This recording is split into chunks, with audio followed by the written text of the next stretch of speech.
What's going on? What's going on, everybody who's actually tuning into this podcast?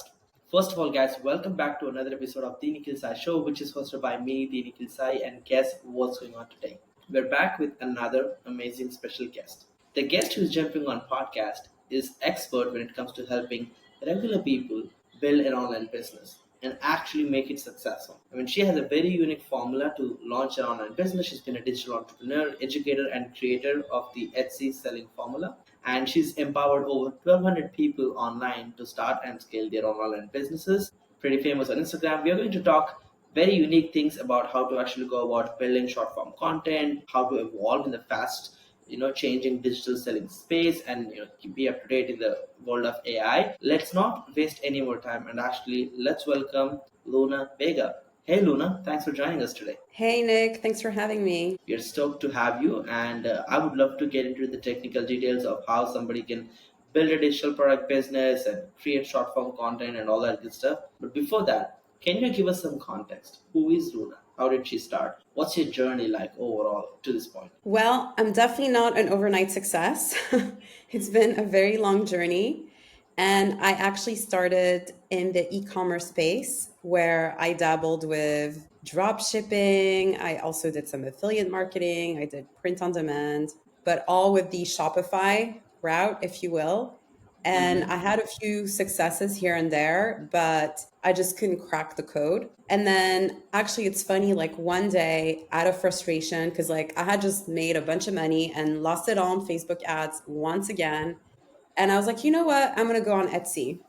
And I mean, Etsy changed my life because it was one of those platforms where I wasn't really taking it seriously, because in the e-commerce space, it's not taken seriously. It's like handmade, marketplace, more artsy and whatnot. And it completely changed my entire perspective. I realized that it was way more beginner friendly because there were a lot of things I didn't have to worry about, like email marketing or having good landing page optimizations. Like essentially what happened is that with Etsy, I was able to like focus on truly what mattered, which was like uploading good products, right? Versus when you are doing e-commerce all on your own, there's so many different variables that you have to be conscientious of that it does make it harder. And then I don't know, it's funny because I got pretty successful. I was able to build like a 6-figure business in just under a year, and then scaled to 7-figure by having multiple shops and multiple stores. And then I was kind of like paying attention to what was happening on TikTok. And during the pandemic, I was like, oh, I'm going to go on TikTok to share my journey. Simply because, I was kind of isolated on my own. And I was like, okay, I'll just like start sharing. And I blew up, and like the rest is history. And then I've been able to like teach other people about Etsy, and it's been pretty incredible. Yeah, that's really insane. I mean, this is what I think a lot of people miss, and which is they only see the front end poster and they see like, oh wow, that's an overnight success. But in reality, it took years and years of hard work and guest testing and so much money made and lost, before you get here. So Yeah. that's so good to actually know.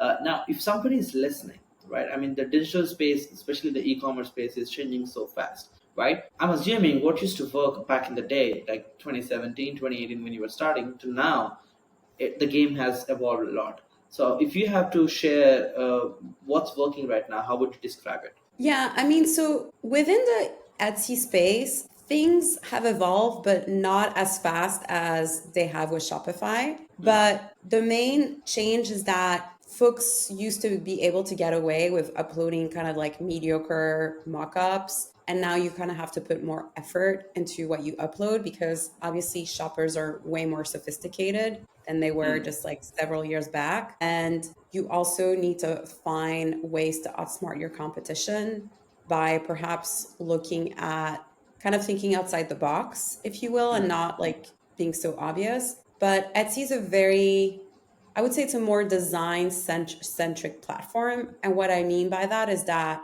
you always have to be attuned into what people are actually purchasing and what is in demand. And then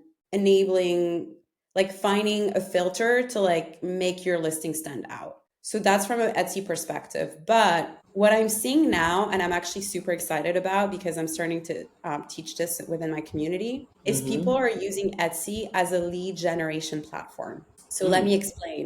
They're launching digital products. So let's say it could be like an HDHD planner, or actually, I've even seen like Make Money Online listings, right? Where it's like, okay, 1,000 digital product ideas, and they make it $1 or 35 cents. But then when you actually purchase it, it's a PDF with a link, but the link is a lead capture. It's like a lead magnet. And then you get your product. And it's Mm. absolutely genius because with the rising cost of advertising, social media is definitely more competitive now with short form than it was like just a few years back. It's a Yeah. great way to tap into pretty organic traffic and building your email list and also testing demand without putting a lot of money up front, right? Or yeah. So I mean, that's what I'm really excited about. Yeah, that's pretty cool. I mean, we know the number one problem when it comes to like e-commerce or selling anything online is it's advertising cost. And if you could offset Yeah. that through organic, or I would say the hybrid organic, like you mentioned, where you're selling something for $1 just to get the customer, I think that's a pretty cool strategy. Now you've analyzed, I mean, you've helped over 1,200 people, so you know like the playbook of what makes somebody successful and what makes somebody fail when it comes to creating their store or launching their product or getting their digital presence right. If you have to differentiate between successful students of yours versus the people who actually fail, what's the difference? Like, what's the mindset? What's the execution difference between both of them? People who are successful, they know their why. They're they want to be successful. They are willing to do what it takes to make it Mm. happen. And when they Mm. have setbacks, they push through the setbacks. And they also are pretty consistent. Like my best students, they work on their store every day. They actually watch the content, they learn, versus folks who aren't successful, they get easily overwhelmed, they get easily distracted and easily discouraged. Mm. And I would say, I think we all go through that phase. Like I also went through that phase at the beginning, Mm. but comes a point where it's almost like the point of never turning back, where you tell yourself, okay, I'm in it to win. Because if you don't have that mindset switch of I'm in it to win, it doesn't matter what you do, you're always going to self sabotage yourself. Yeah. Mm. That is so true. Oh, very interesting point. Now, I'm kind of curious. You have built a significant, decent size of following when it comes to Instagram, and not just on Instagram, but even on TikTok. Like you said, you were taking advantage of the short form content, and it's changing so fast, right? Like even in short Mhm. form, the trend is moving so fast. I mean, with AI engaging videos, viral videos, short form videos coming up. So, how do you see the short form content as a medium, and what's your playbook to actually build a short form following in social media? Yeah, so I mean, my playbook is changing. And when I started, what really helped, first and foremost, I was like the first person who talked about Etsy on TikTok. So that really helped me. And at the beginning, I was like testing different topics. Um, and also, what helped me as well is that my print on demand product was jewelry. Like at the time you could sell jewelry on Etsy. It's changed a little bit. Like it's a company called Shine On, which is out of Florida. Mm-hmm. So I had like a very unique voice. And I would say that still resonates in today's day and age is like everybody's saying the same thing and everybody is saying it the same way. So when you're starting out, and this could take experimentation. I mean, it certainly took experimentation on my end as well. You really need to have an edge, right? And also at the very beginning, I didn't hold back. Like I shared my best tips. I shared things that was really like cutting edge. So that's what helped me get really good traction on TikTok. With Makes Instagram, sense. what I did, which everybody ended up copying, was that I did this formula where I would show product, I would show how much it made, I would show like from the spy tool, and then I would show people how to do it. Mm. Um, which now like you can't really get away with that. Like it's kind of played out. But like I yeah, last summer like that's how I blew up because I was the first one. Essentially where like I know people have a short attention span, but they want to see the potential. And if you show Mm. them this product, how much it's made and how you make it, that really helped me go viral. So it's almost like you have to figure out formulas, and you have to figure out as well that people have short attention span. And I would say Interesting. it's definitely evolving, because what used to work last year, where it was like more like quick size bite, now it's really it's changing towards storytelling. Like you have to tell a story.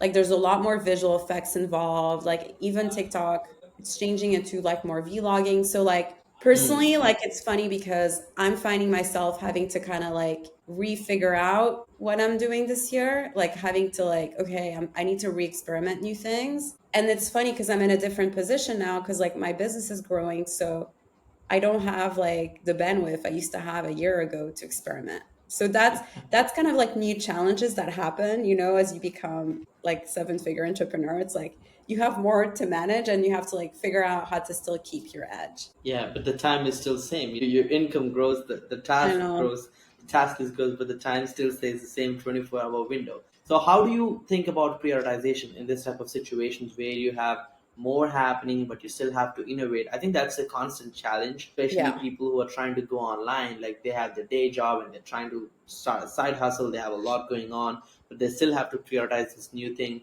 So what's your playbook in terms of strategizing and playbookizing in terms of like what needs to be done first? Well, if you have a 9 to 5 and you're just getting started, it's very different than the situation I'm in. I would say if you have a 9 to 5, you have to only work on one thing and only prioritize one thing. Most people get overwhelmed because they're trying to do it all. So they're trying to like do social media, they're trying to create an email list, they're trying to launch their product. It's too much. It's not manageable. So for me, for instance, the reason I like Etsy for beginners is because it teaches you how to create products that people are going to want to buy, which is the number one skill set you need, right? And I would say most people, even with digital products, they don't have good offers. Like that's their number one problem, the foundation. Like your offer doesn't work. So they go on social and they might be getting traction on social, but it's not converting in the back end because their offer sucks, right? So, and part of the problem is that you're right. When you do a 9 to 5, you don't have brain capacity, right? So you kind of have to pick your battle. Either you like go all in on social and you build and grow an audience, knowing that it's going to take time because you don't have the expertise yet, and it's just only through repetition, right? Or you hire someone to help you, or you take the other approach of like building a product but then testing it maybe like inside Facebook group, getting feedback from people, like being active somewhere so you can get feedback on your product. But you can't do both simultaneously, and this is why most people fail, because they try to do both simultaneously and it's too much to handle. And the other thing I would say is also focus on sales first. Like people are very marketing driven, but they are too scared to sell, and you don't have a business until you're ready to sell. That's so true. Yeah. And that leads to my next question, which is there's so many Etsy stores, right, that haven't made $1 online and they might be listening to this podcast. If you could think about the situation when you made your first sale, right, which was the game changing, I believe, the pivotal moment where you're like, wow, Yeah. this actually works. How can somebody go from that situation where they're still figuring out to actually saying, boom, I got my first sale? Yeah. Well, for me, it was very different because I had been testing on Facebook. And when I went on Etsy, I went in with like 200 listings, like from one day to the next. So I already had like a huge library. And also, like, I had tested so much on Facebook that I kind of knew more what I was doing, right? The problem I see is most people, they upload things with no data. They don't understand that when it comes to the online space, data is everything. You need to research, you need to know numbers. Like it's not, because I guess people get confused and they think, oh, yoga's a good niche. Let me upload a cute yoga t-shirt. But that's not how it works. Like you need spy tools. You need to look at sales volume. You need to understand as to what people are buying. And then you need to make it better than your competition. And so that's, I think, where the knowledge gap is. Like people don't understand that. Whether, I mean, any kind of store, whether it's handmade, digital products, or POD. And I would say as well, the same applies with like traditional Shopify store. Yeah. Might find themselves in a need. Actually, I made that mistake. I made that mistake early on. So I don't know if you know, like, actually, that's how I know Adrian Brambilla. So in 2017, I had a Shopify store where I was selling crypto t-shirts. Because back then, that's like the early days of like everybody talking about crypto. And like, if you looked at Google Trends, it was like, wow. Yeah, So it's a I was J like, curve. okay. Yeah. So I was like, that's where the opportunities are right now, crypto, right? Because that's what we're told, like by the book. But what I didn't have is obviously I didn't have access, like there was no sales data on whether or not people were buying that. So I actually went all in. I built a podcast. I built this beautiful website. I knew a lot of people in the crypto space. Like I like got really embedded in that niche. So two things happened. One is I realized, well, turns out if you have crypto, you're probably not going to wear a crypto t-shirt to advertise that you have crypto. Because I feel like that's the best way of getting like, robbed or hijacked or whatever you want to call it, right? So Yeah. problem number one. Problem number two is I didn't understand my audience, right? Like they're more interested in like trading. I should have created a trading offer, which I didn't feel comfortable with, or chilled some coins, which I also did not feel comfortable with because that was my Mm. face. So that would have Mm. been more profitable. So essentially, we're taught niche first, but I've actually learned it's not niche first. Like, first you test and you test as many ideas as possible, whether it's digital or whatever. Like, have like a general, like, I like to sort a general store. Obviously it has to fit also like your personal, preferences or whatever, but you have Mm. to test and to see what's going to actually get traction versus like pigeonholing yourself early on. That's what I learned, Mm. like the really hard way. Yeah, that's an interesting story, and it's quite interesting because I think many people go through the same phase where they are like uninformed optimism when it comes to the idea they have, but then once Yeah. they stick to it for long, they realize like, oops, nobody wants it, right? But they've Yeah. gone too deep into building it, right? So it's pretty cool. Now, like you said, right, like Etsy is a very creative, like artsy type of situation, right? How do you like find inspiration for creatives? Like I think the differentiation factor in Etsy really comes down to the offer and the way you're presenting it, right? So the offer comes from, like you said, spying and getting the best data possible and finding the best offers. But when it comes to creative to differentiate yourself, what's the biggest suggestions you have for store owners who are trying to sell on Etsy?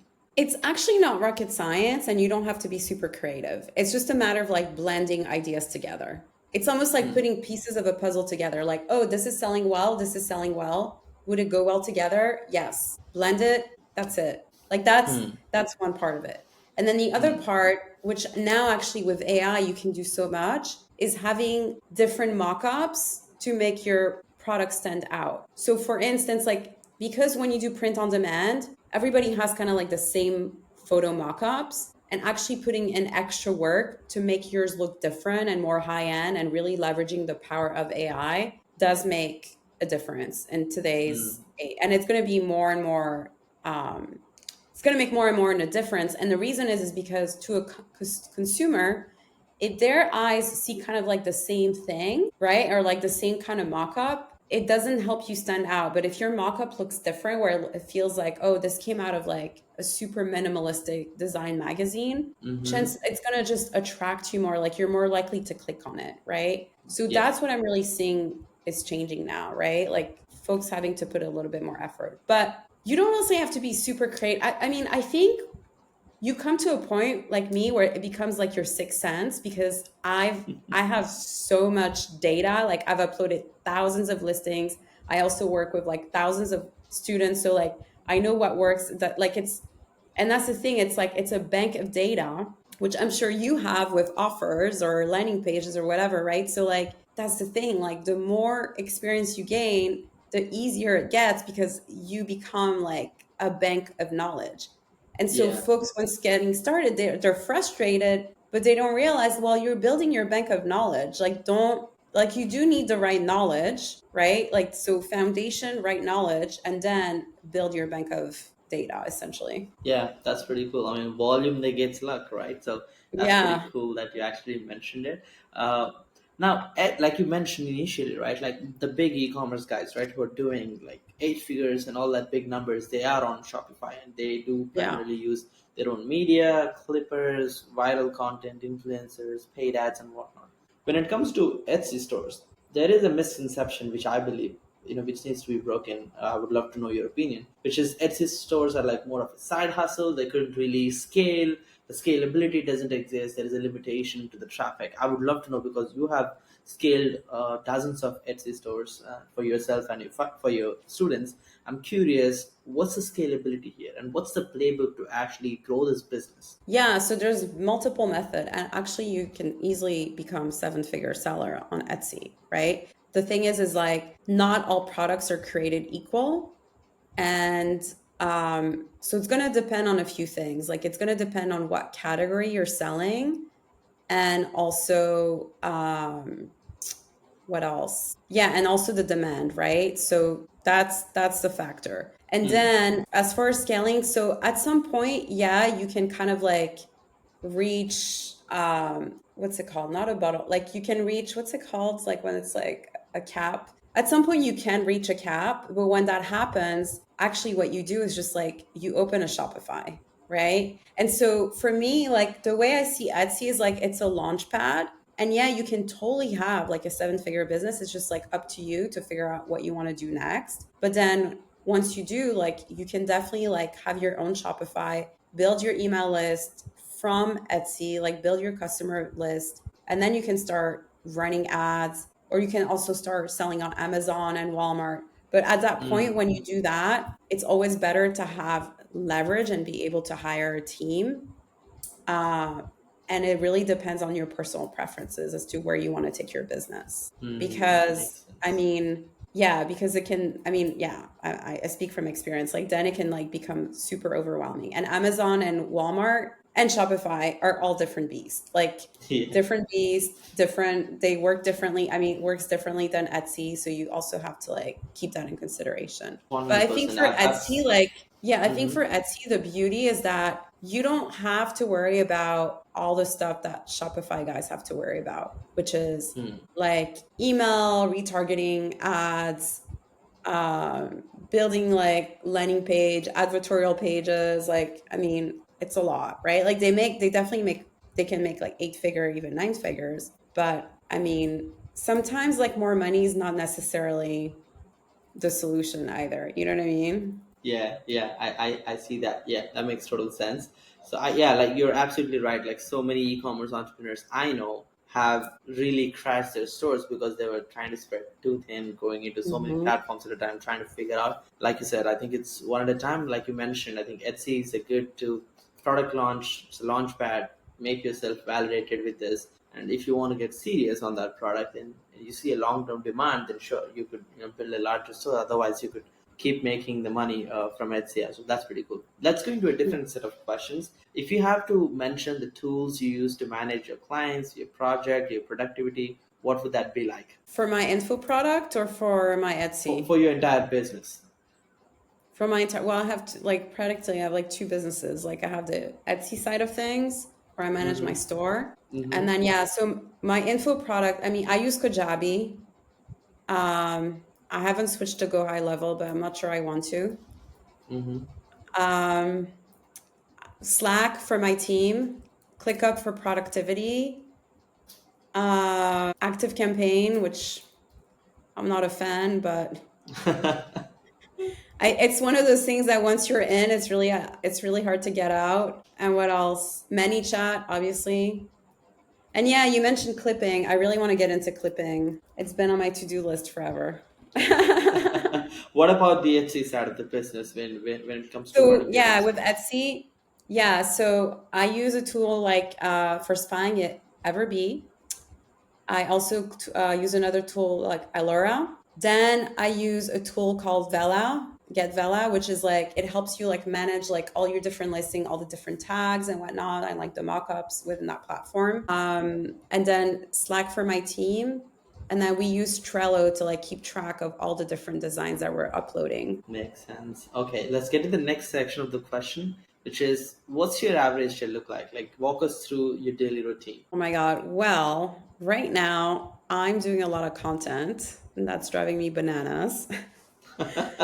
So Oh yeah, tell me. yeah. So lately, my days are review scripts, shoot for like 4 hours, and then meet up with my team, like my Etsy team, to go over like the plan for the day, like what we're going to be uploading, whatever, customer support stuff if there's any issues. And then by the end of the day, I kind of like check in on folks inside my community to see if they have any questions or answer questions. And then also catch up with my team who helps me with managing my info product. So yeah, it's a lot. I mean, your content creation itself, when you're trying to do it for long, that creative juice, it goes like you kind of feel exhausted after a couple hours trying to speak to the camera, and I can tell you that for Yeah, sure. I started going, I was like, okay, I'm gonna do YouTube this year because like I said, like short form has been pretty unpredictable. And let me tell you, I mean, suck it up, but yeah, it's not easy. Especially, I think the transition is also like a big deal, right? Like you going from short form focus creator to now actually speaking to the camera for 15 minutes at least for Oh each my video. gosh, It is a lot. But so yeah, hard. I'm sure you just figured out, it's just a matter of time. Volume negates luck once again. If you could go back, Luna, to talk to the 20-year-old yourself, right, who's young, who's excited about getting successful in life, and what would be the number one suggestion you would give yourself? I would tell her to start sooner. I Okay. think for a really long time, I was all over the place. And because I didn't know what I wanted to do, like I stalled my like Mm, starting things. mm, And also confidence that you're going to make it happen. Like for me, for a really long time, I wasn't confident that I would be able to make it happen. But really, what changed is like networking and meeting like proper, legit, like 6 figure, 7 figure entrepreneurs. And that shifted my mindset because you can see something online and on YouTube, but it's not the same until you meet people in real life because most people who are in your world don't know that it's possible. So they can impact your mindset.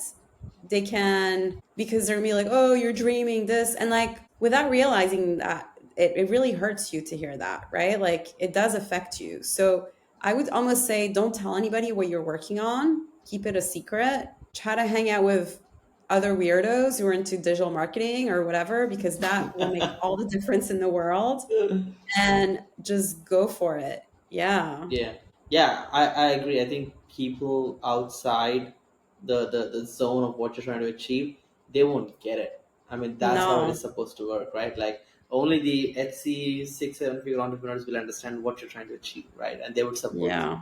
But if you talk to an average guy or girl and say, "Hey, I'm gonna build this online store and make money," they're gonna be like, "Get back to work," right? But Yeah, they can totally crush your even confidence. even now, I don't feel understood. Hmm. Like when I tell Yeah. people like how much I work, and I'm like, yeah, I work on weekends and all that, like people are like, what's wrong with you? And I'm like, well, I don't know. Like I enjoy what I'm doing and that's what it takes. So Yeah. like I don't like it's funny, like, yeah, like I do have a lot of privileges and I can like travel the world and my life is definitely different now, but like I'm always like striving for more and I'm always pushing for more. And even to this day, like people judge you and you Yeah. just like everyday people and you just have to be okay with it, you know? Like, well, you don't get it. I think that's one of the first few traits of being a successful entrepreneur is not letting other people's opinions change your actions. Yeah. Once you put a shield in between and say, okay, this is what they think about me, but I don't care. I'm about to do what I'm about to do, and that's who I am. I think it does change a game. I believe a lot of so-called entrepreneurs, right, who want to do something, stop because of the same opinions, and I think that's what differentiates entrepreneurs from entrepreneurs because they're still wanting, but they don't take action because they're always thinking about that one guy or one girl and their opinion and what they will be seen as if they lose and whatnot. But I think entrepreneur definition itself is you gotta take a risk, hopefully for a profit and a successful business, right? Which is yet to be And built. And the nature of it, if you decide to go on social media, you are gonna have haters. Like No questions.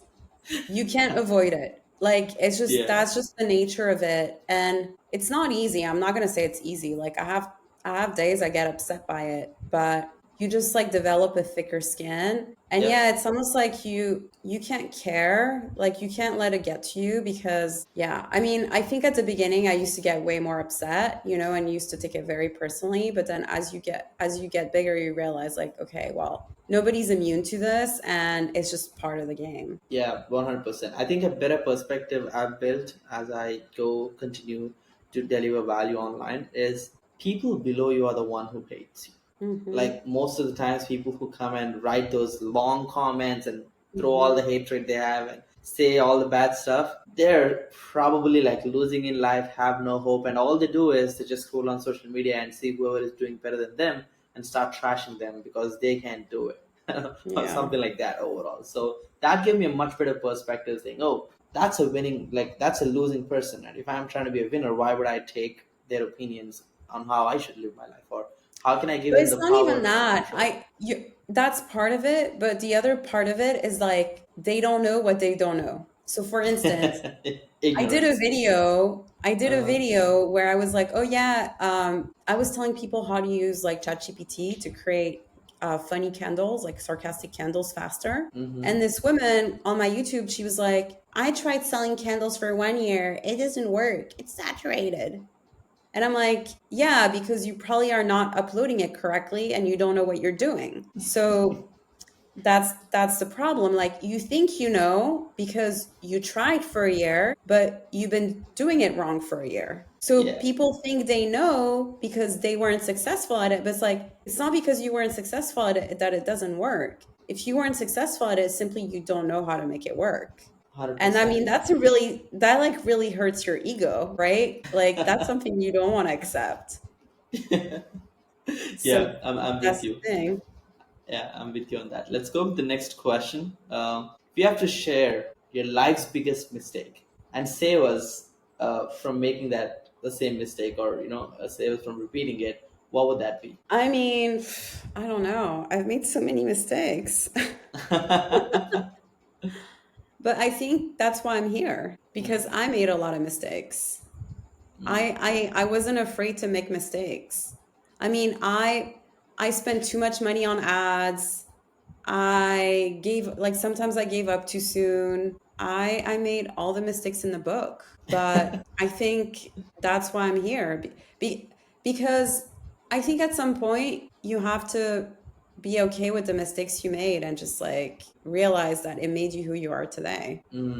makes sense. Appreciate that. And if you would have to share your life's biggest achievements and next big goals, what would that be? My biggest goal, And your achievements. I mean, I would love to help as many people as possible, help them give the middle finger to their boss. That would be awesome. Help as many people as possible, like get out of the matrix. I love it when like folks inside my community. Actually, it's really funny. Like I have a lot of women who do Etsy, and they'll tell me like, "Oh, my husband was laughing at me when I told him I wanted to start an Etsy store," and then they end up working for their wives. I love those stories because like they're like the little hater, and like then they end up working for them, or they're like, oh, you're gonna have to start paying the bills now, maybe, like because you The make more great than me. Gatsby moment. Yeah, so I love that. Mm, That just makes me so happy to like be able makes to sense. share and help like everyday people who might have struggled in the past and like for them to like see results. Makes That's the sense. best Makes feeling in sense. the world. What inspires you, Luna? Like when you wake up to sit in front of the camera and shoot content for hours, show up for people and coach. What is the main inspiration source for you? I don't even know. I just love it. I mean, I think for me it's because it's there's like a creative aspect to it as well, Mm, right? Um I love sharing my knowledge, and I just enjoy not having a boss. mm, Like that's the other thing. And I love telling other people like, listen, there's like another way. You mm. don't I mean, for a really long time I was like a corporate drone, and I worked in New York City. I had a very cushy salary, but I was miserable, like working like 60-hour plus week, like, and I worked on really big accounts, like for digital advertising agencies. But what I hated about it was the fact that I wasn't taken seriously because I was a woman. I'm short as well and petite, so that didn't help me. Like, so it's like you're in a room full of a lot of people with really big egos thinking they like know everything. And now when I go on LinkedIn, I just have this little grind because I'm like, I make way more than you do. I love that. So I want to, it's almost like I want to help like all the underdogs, right? Like, I don't know. It's just like that little like rebellious side of me where it's just like, I want to help as many people as possible, like have that feeling of firing Mm. their boss and going back to their coworkers and be like, haha, who's laughing now? Mission statement overall. If somebody is listening to this, right, and they're like, yeah, this is cool, I want to start my own Etsy store or learn how they could build a digital income, how do they find you and where do they connect? I'd say start with my YouTube channel, Miss Luna Vega, and watch my content on YouTube. I think that's the best way. And then in it, you'll have access to some of my free trainings and you can go from there. But Mhm. yeah. Pretty cool. Someone listening this far, what was the one last thing you would like to share to conclude the whole podcast for today? Uh, I would say don't ever give up and don't let anybody spoil your dreams because the minute we stop having dreams, that's when our light dims and we just feel depressed. And so fighting for your dreams is not easy. It really Mm. isn't, but it's so darn worth it once you get there. So fight back. You got this. Love that, Luna. Thank you so much for pinch of inspiration in the end and raw feedback and explanation about ups and downs about your journey and how you have done it. And thank you so much for helping over 1,200 people. And I hope you continue to do that and hopefully teach a million more people about how to build a successful online business. I think it's a great way to impact the world and give the people the freedom they deserve. And guys, hopefully you enjoyed the podcast and learn a little bit about content creation, building your own successful Etsy store, and the alternative way to digital income, where you don't have to be super technical or anything else. And if you like this video, please make sure to share this with your friends who might be looking to build their own Etsy store and whatnot. And make sure to follow Luna on YouTube. And I'll be back with another amazing guest, just like Luna on the Nikhil Sai Show. So consider subscribing. Bye for now. Thanks, Luna, for jumping on. Thank you.